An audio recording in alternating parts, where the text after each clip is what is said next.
제가 중학교 다닐 때입니다. 제 어머니가 부산에 가면 동래라는 곳이 있습니다. 동래 시장에 노점에서 그 리아카 위에서 계란빵을 구워서 파셨습니다. 그래서 하교 후에는 저도 어머니와 함께 그 리아카에서 계란빵을 구워서 함께 팔았죠. 반죽을 짜고 하얀 앙꼬, 고구마 앙꼬인데 여러분 앙꼬라는 말 아십니까? 예, 앙꼬라고 요즘 소라 그러더라고요. 앙꼬를 딱 올린 뒤에 다시 반죽을 덮고 틀에 뚜껑을 닫는다.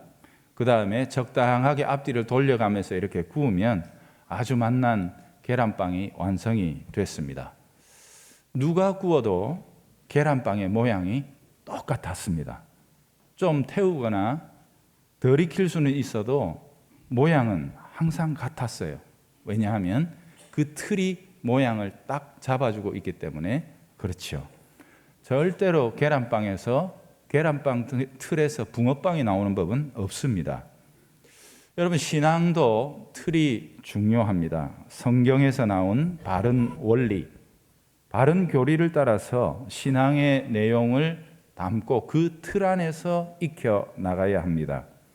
사람마다 깊이와 성숙도는 차이가 날 수 있겠지만 성경의 틀에서 나온 신앙은 그 본질이 항상 같습니다.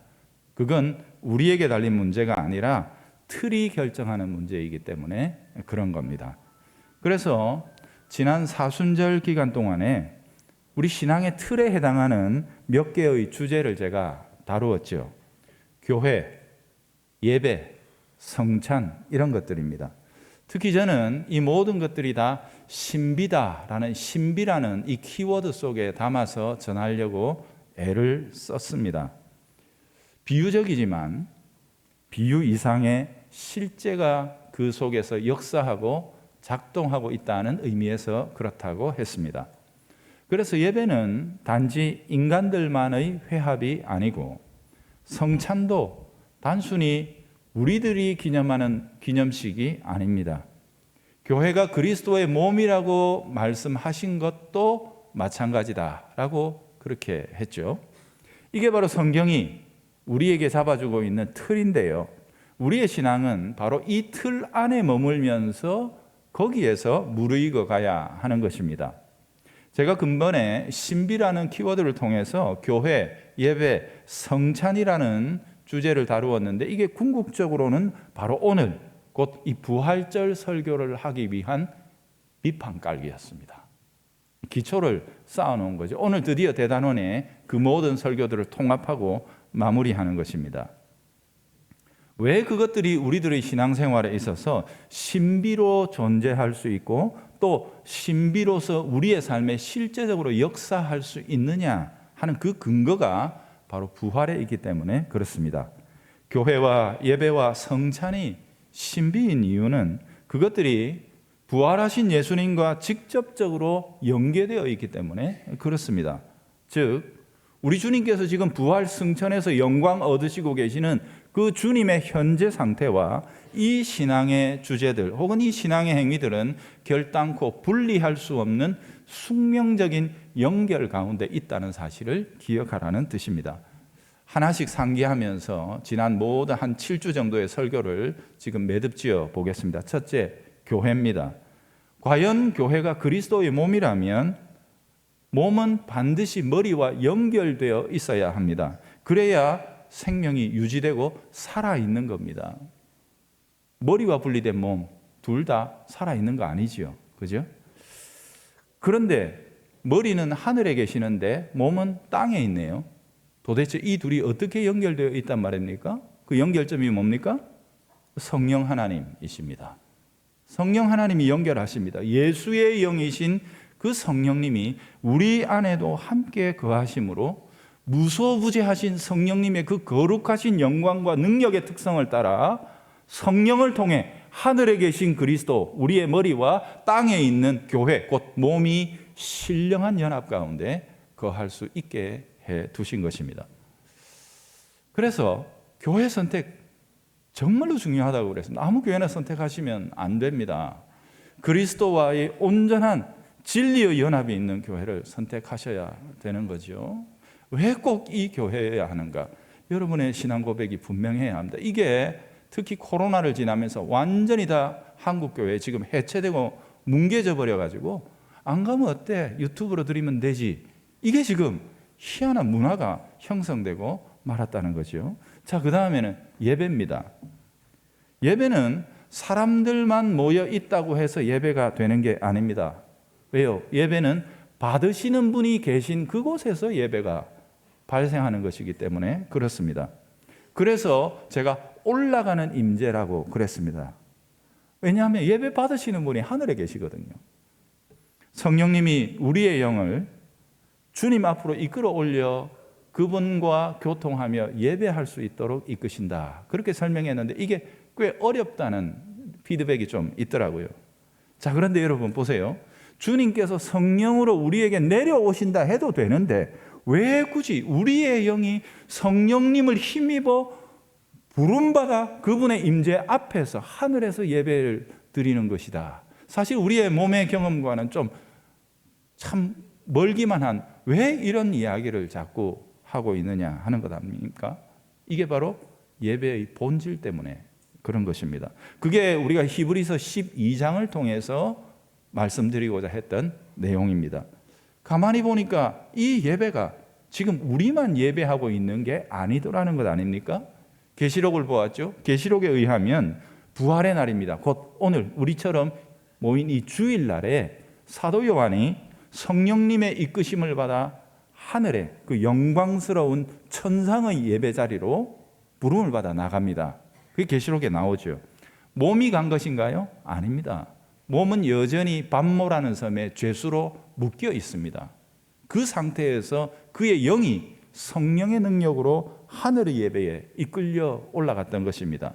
거기에 가보니까 보좌에 계신 하나님과 그 어린 양이 앉아 계시는데 죽임당하신 그 어린 양 앞에 하늘의 천군 천사와 24장로와 앞서간 수많은 의인의 영들과 그 다음에 천지 만물이 함께 모여 그분을 찬양하고 경배하는 우주적인 광경을 사도 요한이 보게 된 거예요. 예배가 이런 것이었나 하는 거죠.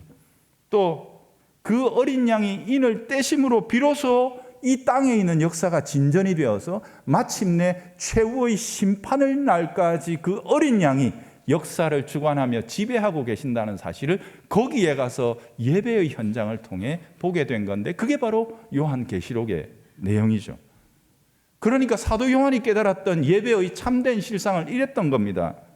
주일마다 우리가 드리는 이 지상의 예배가 사실상은 저 하늘 천상에서 올려지고 있는 우주적이고 장엄한 그 큰 드라마의 일부였다는 것입니다. 지금 우리만 예배드리는 게 아니라는 거예요. 몰랐는데 영적으로 영안을 열어 하나님 보여주시니까 하늘에서도 이 복된 날에 그 영광스럽고 장엄한 우주적인 예배가 열리고 있더라. 그러니 우리의 예배는 그 큰 예배의 만물이 드리는 예배의 일부였다는 사실을 요한은 알게 된 거죠. 즉 우리가 하늘의 그 예배에 참여하고 있는 것이지 여기 우리 예배가 있으니 주님 내려와서 여기 예배 좀 받으세요라고 그렇게 말씀하는 게 아니라는 뜻입니다. 그래서 올라가는 예배, 몸은 여기 있어도 사도 요한처럼 우리의 영이 하나님 앞으로 거룩하게 이끌림받아 드리는 예배, 그게 바로 이 복된 주일날의 예배라는 사실을 우리가 알아야 한다는 거죠.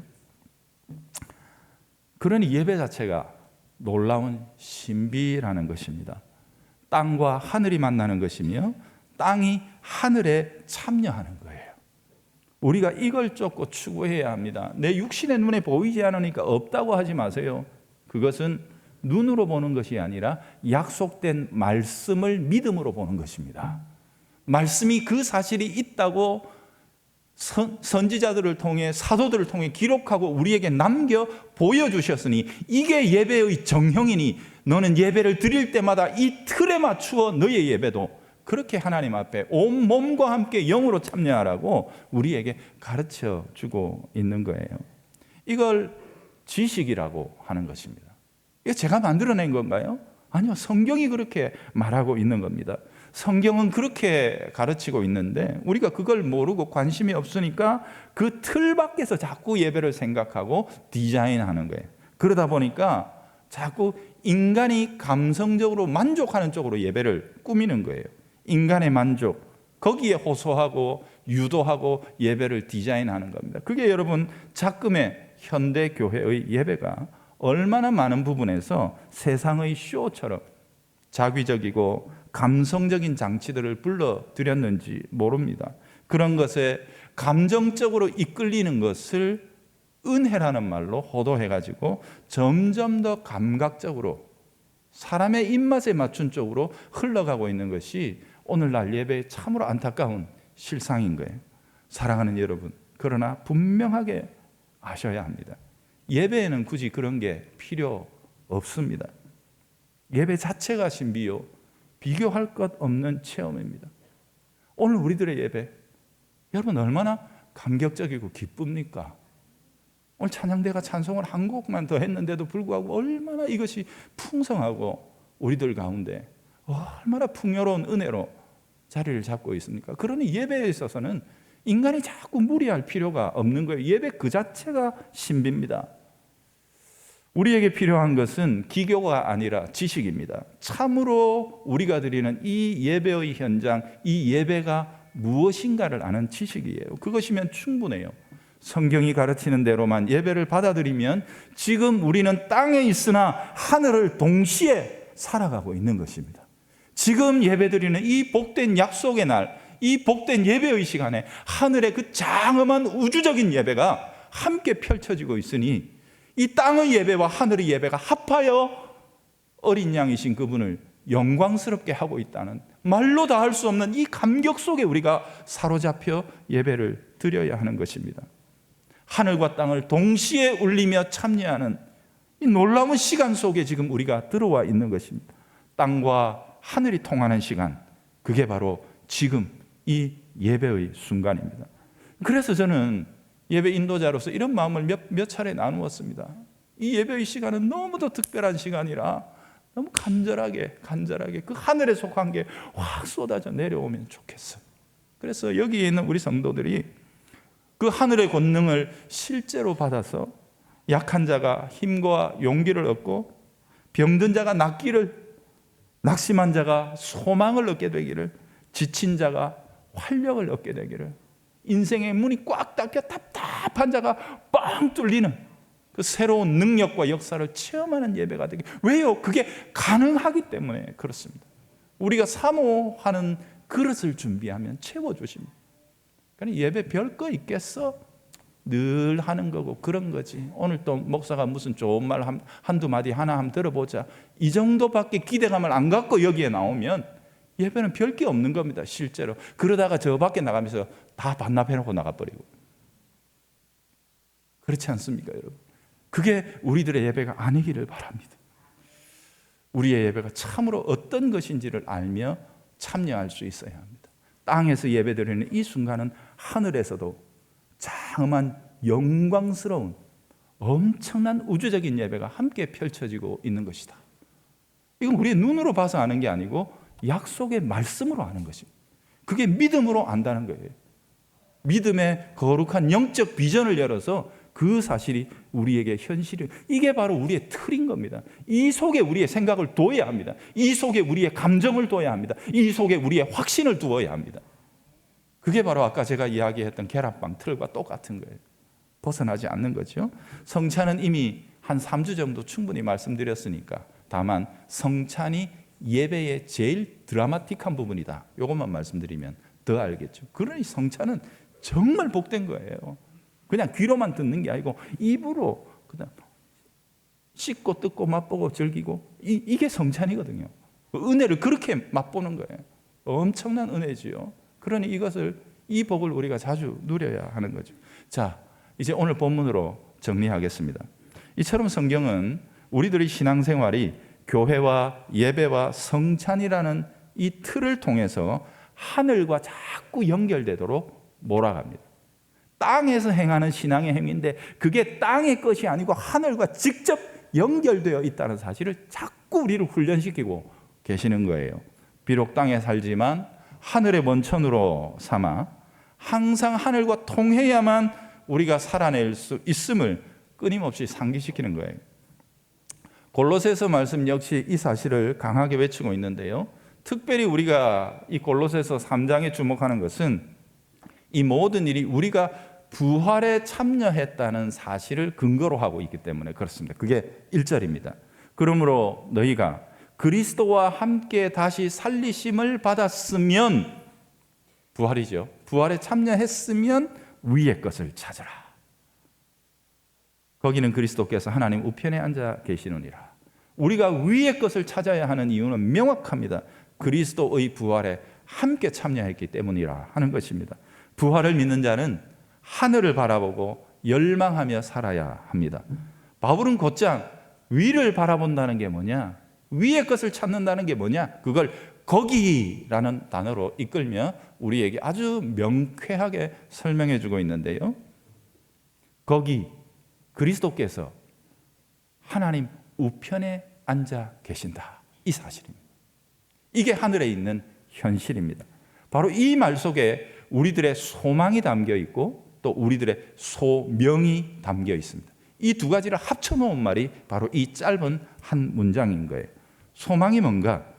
우리의 소망은 그리스도께서 하나님 보좌 우편에 앉아 계시다, 하나님 보좌 우편에 계시다 하는, 이게 우리의 소망입니다. 여러분, 전통적으로 왕정하에서 보좌의 우편은 부왕의 자리입니다.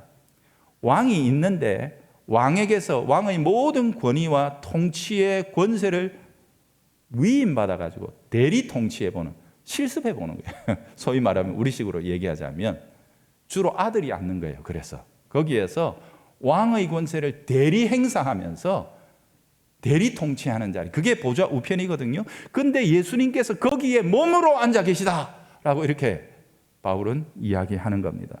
몸으로 거기에 계시다는 사실이 얼마나 중요한지 모릅니다. 왜냐하면 성자 하나님께서 하늘에 올라가셨는데 굳이 몸으로 계실 이유가 없어요. 그렇지 않습니까? 성자가 몸으로 오신 이유는 땅에 할 일이 있어서 몸으로 오신 거거든요. 그리고 몸으로 하실 일 땅에서 다 이루었다 하고 가셨단 말이에요. 그러면 영이신 하나님의 본질, 초월자의 영광으로 그냥 복귀하시면 그만인데 굳이 예수님은 하늘에 올라가시면서도 그 몸을 가지고 올라가셨다, 그렇게 성경은 이야기하고 있는 겁니다. 왜 그렇습니까? 바로 우리를 위함입니다. 그게 바로 보좌 우편에 계시다는 말의 의미예요. 예수님에게는 보좌 우편이 필요 없어요. 왜? 하나님의 본체시기 때문에 그렇습니다. 그분에게 무슨 우편입니까? 하나님의 본체신데.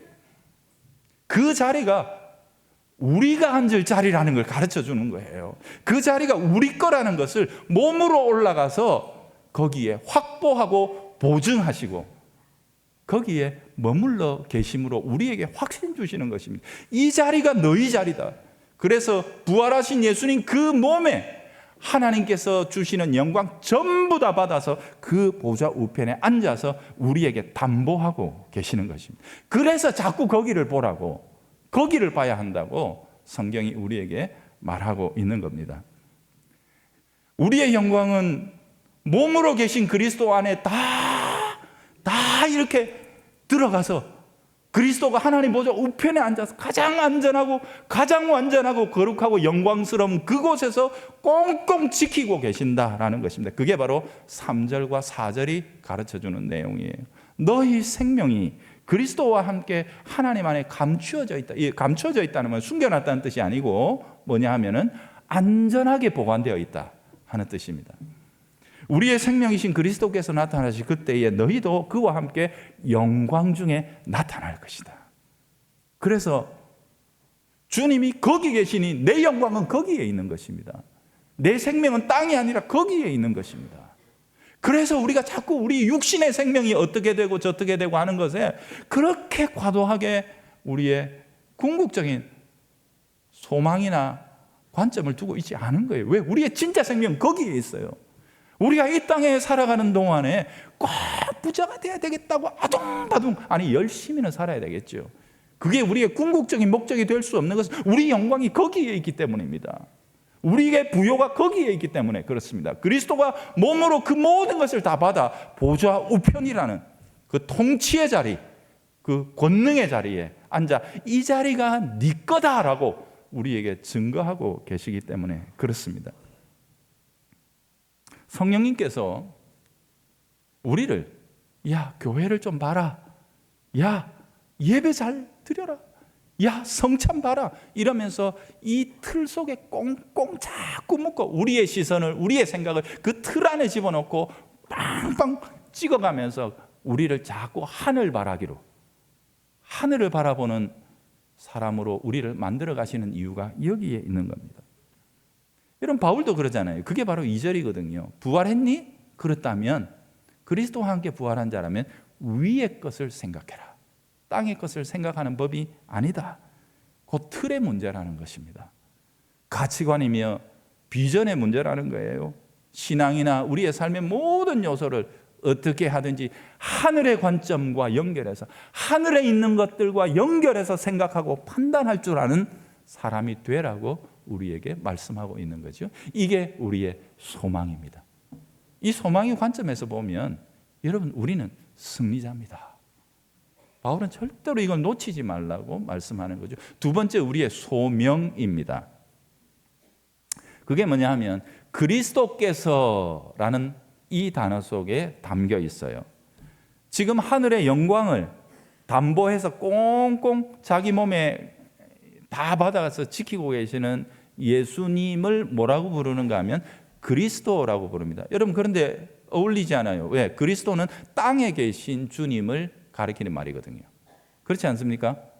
땅에 성육신하여 오셔서 구약의 기름 부음 받은 종들이 예표했던 그 직분의 원형 그리스도, 종, 하나님의 종으로 죽기까지 복종하신 예수님을 가리킬 때 그리스도라고 말하거든요.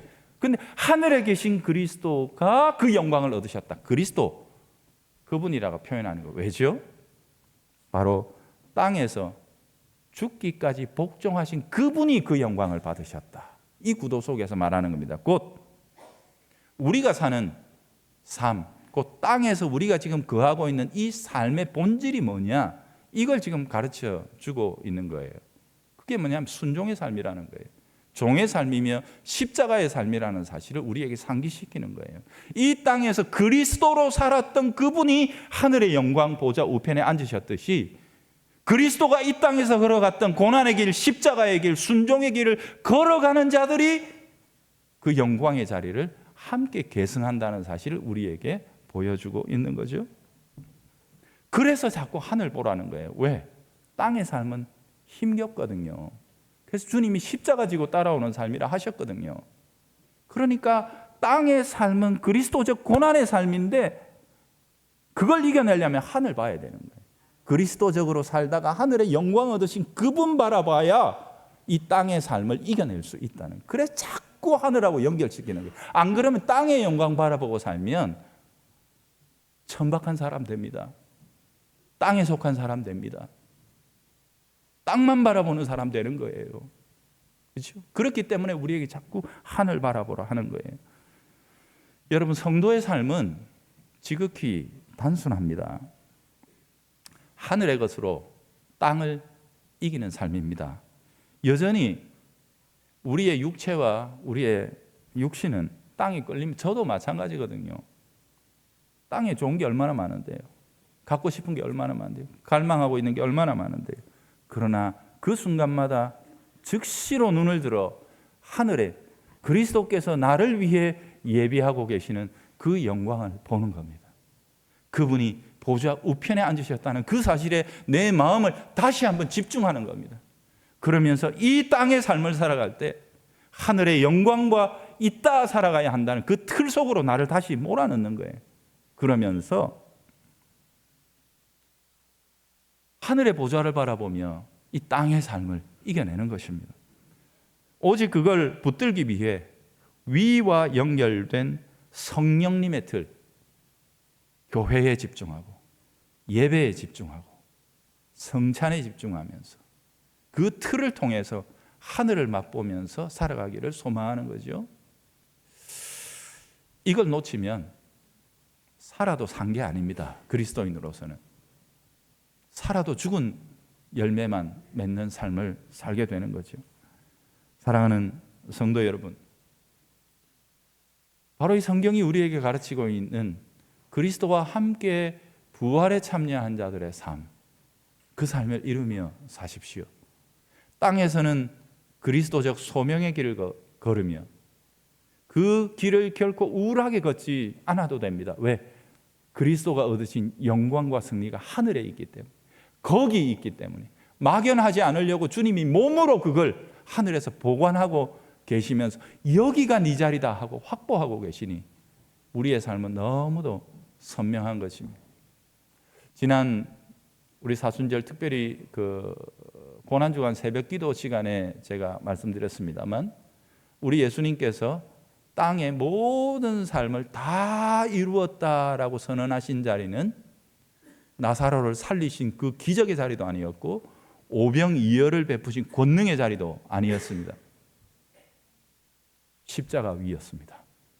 세상 사람들은 전부 다 고개를 절레절레 흔들며 철저하게 망했구만, 무너졌구만, 철저하게 실패하고 수치스럽고 부끄러운 삶이구만 하는 그 현장에서 주님은 다 이루었다, 이게 다 해낸 것이다, 이 그리스도의 삶을 세상이 어찌 이해한단 말입니까?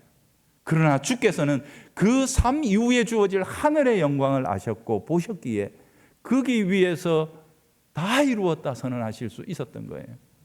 그러니 여러분, 중독되지 마십시오.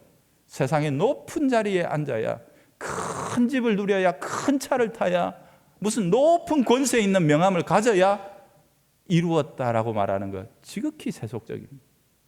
물론 그 자리에서 이루는 사람도 있을 터입니다만 우리의 궁극적인 성취는 하나님의 거룩한 소명의 분량을 채우는 데 있습니다. 이 길을 걸어가기 위해 우리는 오늘도 하늘을 보아야 합니다.